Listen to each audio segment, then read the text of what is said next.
Good morning, children. How are you all? Studying very hard? Yes. Very soon you'll have to write your annual examination also. That is also fast approaching. Yes. Okay. So, can you guess what is today's lesson, children? You got it right. That's Ranga's marriage. It's a beautiful story. A simple but beautiful story. So, let's begin. The introduction first. Ranga's marriage introduction. The story revolves around Ranga, the accountant's son who got the opportunity to go out of the village to study.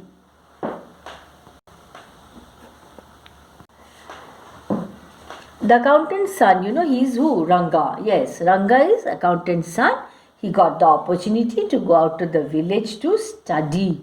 The narrator takes you through a journey where he changes Ranga's perception about marriage. What is perception? His thinking about marriage. How he staged their union with the help of a Shastri, Pandit, like we have Pandit, like that Shastri, and what role English has played in their village. The entire story involves funny instances and references for the narrator has made sure your mind stays occupied with the story. It's a very, very interesting story. The lesson revolves around Ranga, the village accountant's son who had just come back from Bangalore. Now it is Bangalore, earlier it was Bangalore. So where did Ranga go for his studies? Yes, he went to Bangalore. At the news of his arrival, the villagers gathered at his home to analyze if he had changed or not and what is his perception about marriage. Everyone was so excited because during those days not everyone used to get a chance to go to cities for studying, and that too children studying in English medium. It was a great achievement in those days, a very big thing. The narrator expects the readers to be questioning the simplicity of the title Ranga's marriage. He feels readers might be thinking of fancier titles like Ranganatha Vivaha, Ranganatha Vijaya, or Girija Kalyana. Okay, that means he feels readers might be thinking of very fanciful titles and very complex sort of titles, but not so. He gave the story what title? Ranga's marriage, a very simple title. He clarifies that although he had options of keeping such elaborate names, the reason why he chose the basic and casual one is because the story is about our Ranga as in someone who is very close and dear to him. They live in a village called Hosahalli in Mysore. You must have come across this name. Okay, children, why? Because it is in Karnataka. Mysore is in Karnataka. Not many people know of it, and the narrator does not blame them because there is no trace of it in the geography books. Yeah, many people may not know about this village. Why? Because there is no mention about this particular village in geography books. Even the Englishmen have no idea about the place, but they are also not to blame because our citizens too are completely ignorant about his village. He refers to the people as sheep who blindly follow each other and do not use their logic or brain to justify or invent things. Sheep, you see a flock of sheep, what happens? See, the shepherd leads them. Yeah, who is in the lead? Shepherd. Now it is like they walk not exactly in a queue. Yes, there's a flock. Wherever a few sheep go, the others follow. Wherever one goes, the next follows. Wherever the next goes, the remaining follow. That too blindly, they do not know where they are going. Similar is the case here. At last, he feels The cartographer is also not to be held responsible. As a result, there is no trace of their village on the map. The narrator expects the readers to be questioning the simplicity of the title Ranga's marriage. He feels readers might be thinking of fancier titles. Then he tells the readers about their special mango trees in the village, whose mangoes are famous for their special quality. He once took the fruit home to make chutney, and everyone suffered from a bad cough after eating it. It was only when he went to see the doctor that he told him about the quality of mangoes of Hosahale.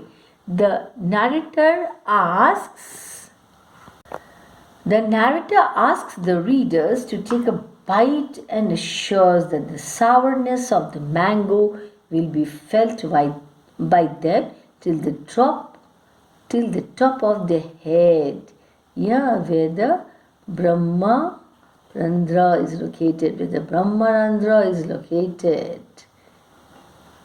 Not only the mangoes, everything in and around this village is remarkable. Children, please note the spelling of this. See, Brahma, Brahma, Randhra, Brahmarandhra. Brahma Randhra is located. So not only the mangoes, everything in and around this village is remarkable. The creeper growing in the pond and its flowers are also special. That means everything here is very, very special. One can even serve an afternoon meal on its leaves. All you need to do is to grab 2 leaves when you're on your way to the pond to bathe, that is to take bath. After speaking highly of his village, the narrator says if anyone wishes to see for himself or herself, one must contact him. He will help them to reach there, that means to visit the village, to move around and see the things that are special there. Also, he feels that there is no better way to know a place than to visit it. Yes, if you want to know about a place really well, you have to visit it. Yes, very true. The narrator then brings about a comparison as to how things were different 10 years ago when not many people knew or spoke English. Yes, of course, at that time, so many years ago, many people did not know how to speak English. Most people, in fact, did not know how to speak English. Neither did people send their children to big cities like Bangalore to study. Back then, only the village accountant had the courage to send his son to Bangalore. According to the author, those times were simpler. He justifies his claim by telling an incident when he was at Rama Rao's house and they had just bought a bundle of firewood from an old lady. Rama told her to come next morning as he did not have any change at the moment. The poor lady did not know what change meant and she went away whispering to herself. Neither did the narrator know its meaning. It was only when he went to Ranga's house that he told him. However, 10 years ago, English was not commonly spoken in this village, and when the villagers came to know that Ranga, the accountant's son, was coming home from Bangalore, everyone got excited and rushed to his home to have a glance of him. So everybody wanted to see what changes have happened in Ranga. Now he started speaking English and he went to a big city like Bangalore. Yeah, so people flocked to see him. Fascinated by all the crowd, the narrator too went there and asked people as to why they had gathered, because he could see anything, he just couldn't see anything entertaining happening, like a monkey performing. A boy without brains shouted loud enough for everyone to hear and in a rude way. The narrator called him immature. So all the people were waiting outside Ranga's house because the place would look like the black hole of Calcutta. It is now Kolkata, of course. If they all went inside by saying this, the narrator means that there were so many people that the house would have fallen short to accommodate them all. Imagine, people were so keen to see Ranga after he came back from his studies in Bangalore. Thus Ranga came outside with a smile on his face. Everyone was so amazed to see that Ranga had not changed a bit after he left 6 months ago. An old lady even went to the extent of running her hands to his chest to check for a sacred thread. Yes. However, she went away after confirming that he had not forgotten about his caste. Once the villagers realized that Ranga did not change, even after moving to the city, they disappeared as fast as a lump of sugar does in a child's mouth. The narrator waited till the crowd cleared and asked him about his well-being. Ranga noticed him and replied with full respect in a traditional way. So, Ranga had not noticed the narrator in the crowd before that moment. So, he's the same Ranga, no changes have happened. Ranga was very well behaved and well aware as to who could benefit him. He was one of those who could analyze someone's worth rightfully. For how he greeted the narrator, he bent low and touched his feet, thereby seeking his blessings. It was not the present day namaskara where children would do it casually. It was a proper traditional one. The narrator, see, it is a traditional one. We touch our elders' feet, seek their blessings. Yes. The narrator blessed him that he might get married soon and then left.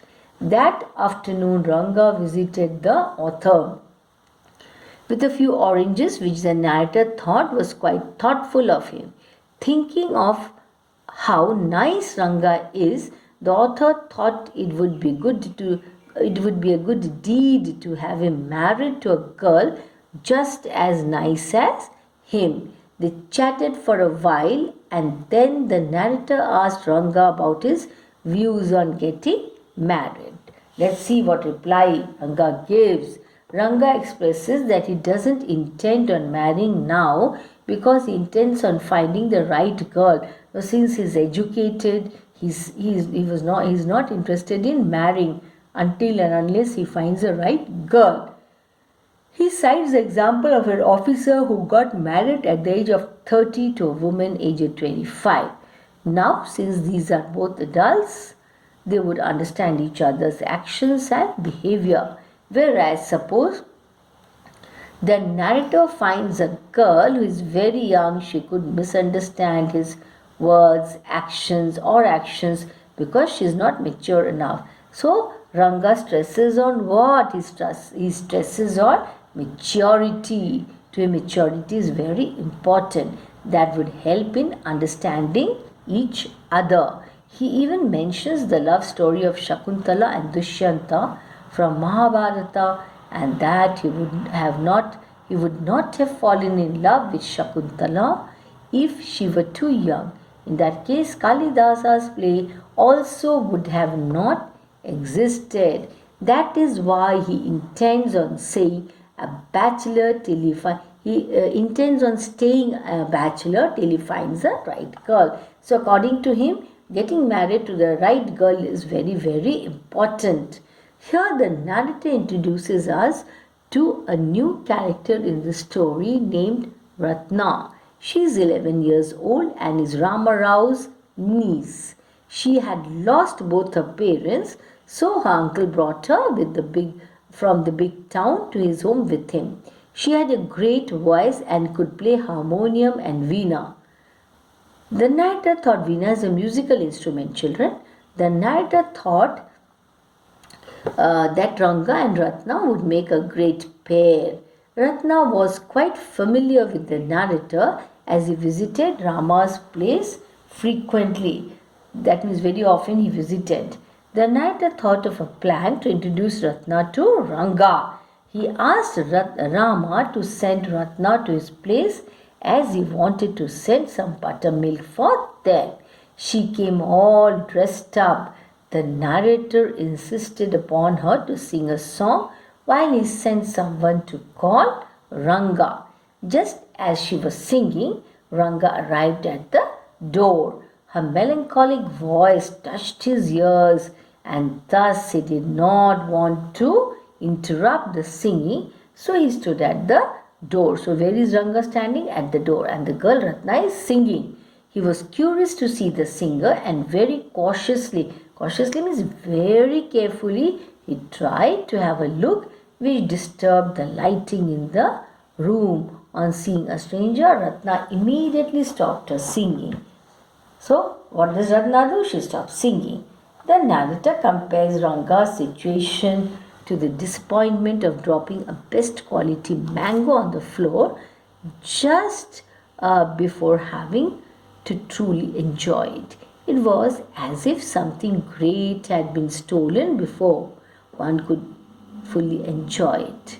Ranga asked the narrator why he called for him. Ratna was shy and thus looked downward, whereas Ranga stealthily glanced at her. Stealthily means quietly. There was an awkward silence in the room. After things went a bit awkward, Ranga said that he feels it was his coming that stopped the singing, so he must leave. Why? Because Ratna is feeling shy. However, he did not.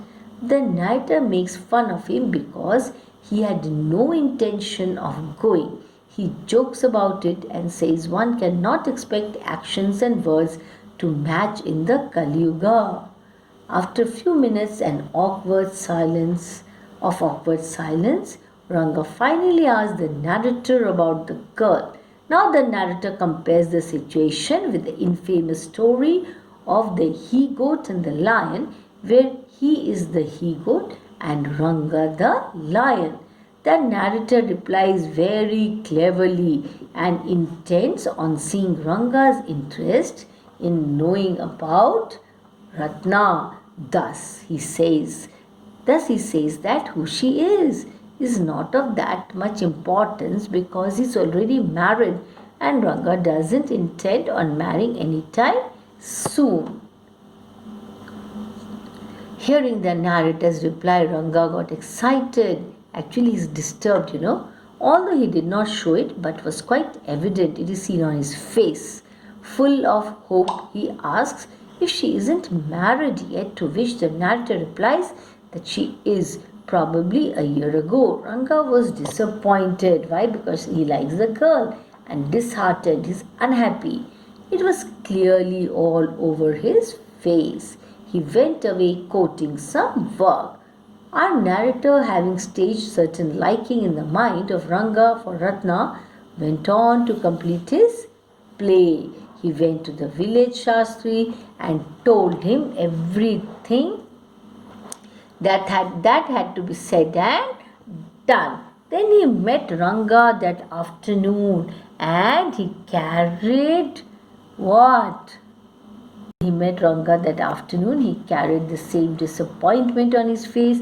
Upon asking if it's a headache, the narrator tells him that they should go to see a doctor. Ranga insists that everything is fine with him and he is his normal self.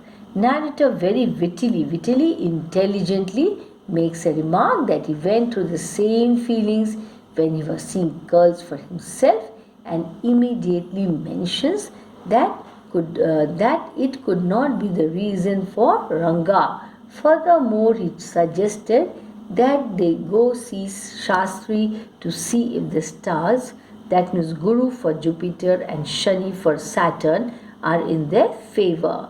No horoscope matching has to be done. Many people believe in that, and long back, yes, of course, that was very much important and compulsory also. So Ranga went with him. On seeing Shastriji, he implied not having seen the narrator in a long while, which is obviously not true, as they had met before the same morning.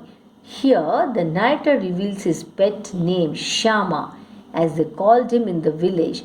The narrator felt that Shastri was lying because They saw each other that morning, and thus he immediately responded.